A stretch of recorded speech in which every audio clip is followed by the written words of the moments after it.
Assalamualaikum warahmatullahi wabarakatuh. Kami dari kelompok 3 akan menjelaskan materi tentang otak kanan dan otak kiri. Hai, Assalamualaikum warahmatullahi wabarakatuh. Perkenalkan, nama saya Safiyah Nusnia dari 11 IPA 3 dari kelompok 3. Perkenalkan, nama saya Fadila Sarif dari kelas 11 IPA 3 dari kelompok 3. Hai, perkenalkan nama saya Wulidatul Akilah. Saya dari kelas 11 IPA 3 dari kelompok 3. Perkenalkan, nama saya Muhammadiyah dari kelas 11 IPA 3 dari kelompok 3. Hai, perkenalkan nama saya Sofiana dari kelas 11 IPA 3 dari kelompok 3. Halo, perkenalkan, nama saya Rizky Mutawali. Saya dari kelas 11 IPA 3 dari kelompok 3. Hai, nama saya Aisyah dari kelas 11 IPA 3 dari kelompok 3.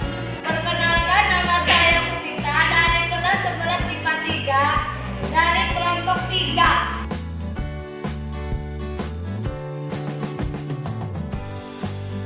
Cara kerja otak kiri, otak kanan. A. Apersepsi. Penelitian mutakhir membuktikan bahwa otak manusia terdiri dari bermiliar-miliar sel aktif. Sejak lahir, sedikitnya kita mempunyai 1000 miliar sel otak aktif. Setiap sel mampu membangun jaringan masing-masing 2000 cabang dendrit yang mencengangkan. Ketika awal kehidupan, otak kita berkembang melalui proses pelajar alamiah dengan kecepatan 3 miliar sambungan per detik. Sebagai ilustrasi, ketika pelajar tahun 1997 dalam 3 hari pertama, jutaan pengguna komputer dapat membuat jaringan internet 200 juta sambungan. Padahal otak manusia hanya dalam 1 detik mampu membuat jaringan 15 kali lebih besar dibandingkan jaringan internet dalam 3 hari. B. Uraian materi. A. Pengertian otak. Otak adalah suatu organ terpenting pada tubuh manusia yang merupakan pusat dari sistem saraf. Volume otak berkisaran 1350 cc dan mempunyai 100 juta sel saraf atau neuron untuk menunjang fungsinya. Otak terletak di dalam kepala dan mempunyai beberapa fungsi, yaitu 1. Sebagai pusat regulasi sebagai tindakan yang dialami. 2. Sebagai pusat mengatur organ-organ tubuh, misalnya mengatur kerja jantung, hati, dan lain-lain. Otak merupakan pengendalian tubuh. Jika seseorang memiliki otak yang sehat, maka akan mendorong kesehatan tubuh. Namun sebaliknya, jika otak seseorang dalam kondisi yang tidak sehat, maka itu merupakan penyebab dari segala masalah pada tubuh.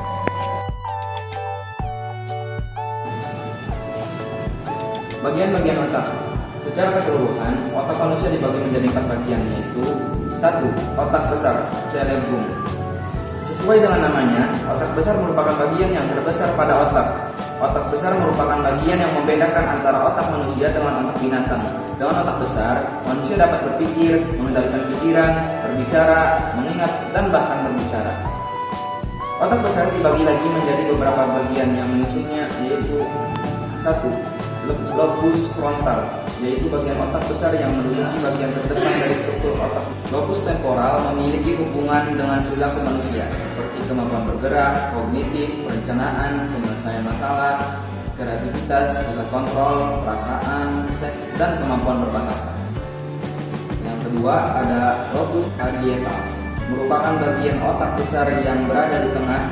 Lobus parietal berhubungan dengan proses sensorik tubuh berupa tekanan, sentuhan, rabaan, dan lain-lain. Yang ketiga ada lobus occipital, merupakan bagian otak besar yang berada paling belakang. Bagian otak besar ini memiliki hubungan dengan penglihatan visual manusia, sehingga tubuh mampu membedakan segala hal yang dilihat oleh mata. Dan yang terakhir ada lobus temporal, merupakan bagian otak besar yang berada di bagian samping kiri dan kanan otak. Lobus temporal berhubungan dengan suara verbal manusia, sehingga dengan adanya lobus temporal ini, manusia dapat berbicara serta membedakan berbagai bahasa. Otak kecil, cerebellum, Otak kecil merupakan bagian otak yang berada di bawah lobus occipital otak besar. Tempatnya di bagian belakang kepala berhubungan dengan leher bagian atas.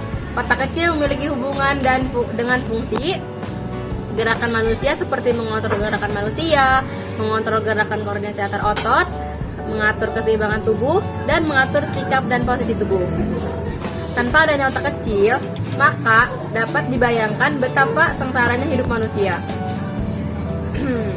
Gerakan menjadi tidak koordinasi dengan baik sehingga mengakibatkan seorang tidak dapat menggunakan otot-ototnya untuk melakukan aktivitas.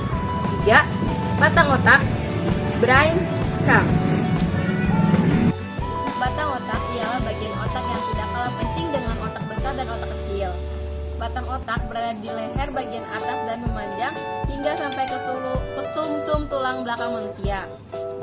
Batang otak mengatur fungsi dasar manusia seperti mengatur proses pernapasan, proses denyut jantung, terus proses kerja ginjal, dan hal lain yang vital bagi manusia.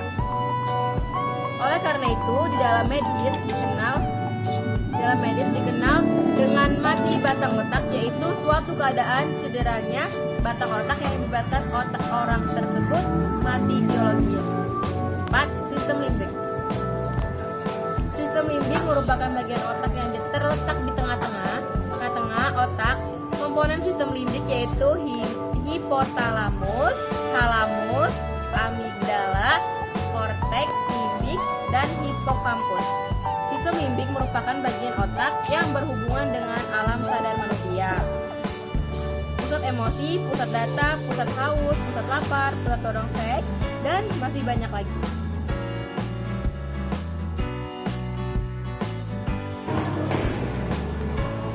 B. Perbedaan fungsi otak kanan dan otak kiri. Otak kanan dan otak kiri akan berpengaruh pada keseluruhan kemampuan individu untuk berpikir dan bertindak secara terarah serta mengolah dan menguasai lingkungan secara efektif. 1.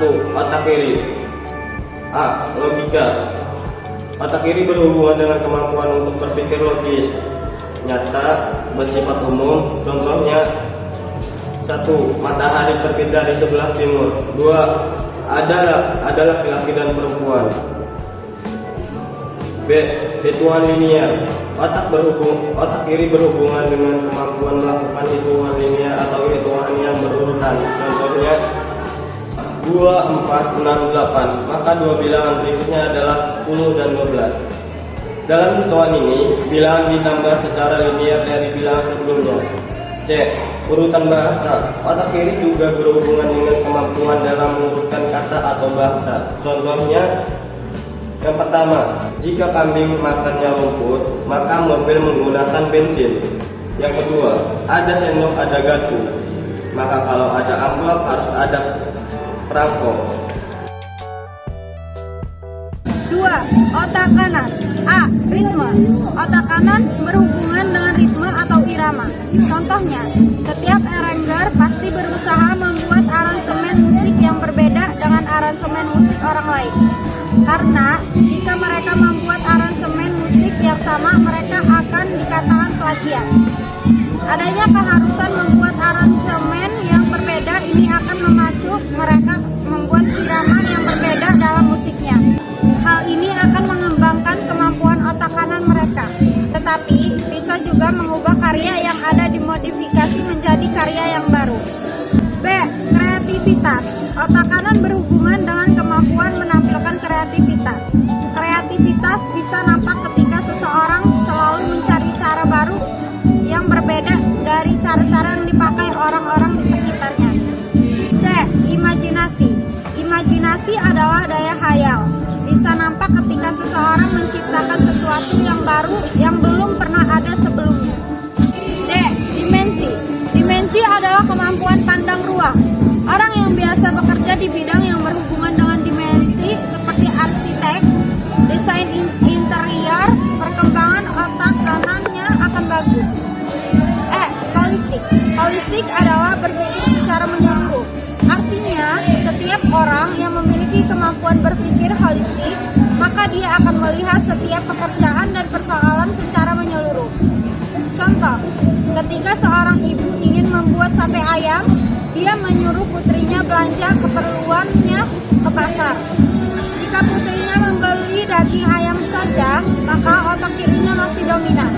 Tetapi jika dia membeli daging ayam, tusuk sate, kecap, arang, dan keperluan lain untuk membuat sate ayam, maka dia sudah berpikir secara holistik, yang berarti otak kanannya sudah berkembang mengimbangi otak kiri.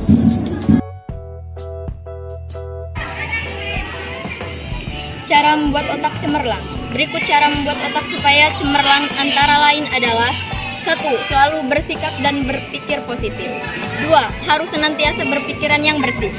3. Memiliki motivasi untuk berdaya saing, bekerja secara sehat dan positif. 4. Mengonsumsi makan yang sehat untuk kecerdasan otak. 5. Senantiasa melakukan senam atau gerakan yang bisa merangsang otak. 6. Senantiasa mengatur waktu tidur yang cukup untuk otak beristirahat. 7. Berdoa dan bersihkan pikiran-pikiran kotor. Resep orang cerdas. Orang cerdas adalah pengguna kedua otak dengan mempelajari bagaimana menggunakan kedua sisi otak, yaitu otak kanan dan otak kiri. Berarti mengembangkan kekuatan otak kita seperti seorang cerdas. Pada umumnya, manusia menggunakan 90% otak kiri dan 10% otak kanan. Padahal kalau kita mau sukses seperti orang jenius, kita harus bisa memberdayakan 50% otak kanan dan 50% otak kiri. Sekian dari kami, kurang lebihnya mohon maaf. Semoga bermanfaat untuk kita semua. Wassalamualaikum warahmatullahi wabarakatuh.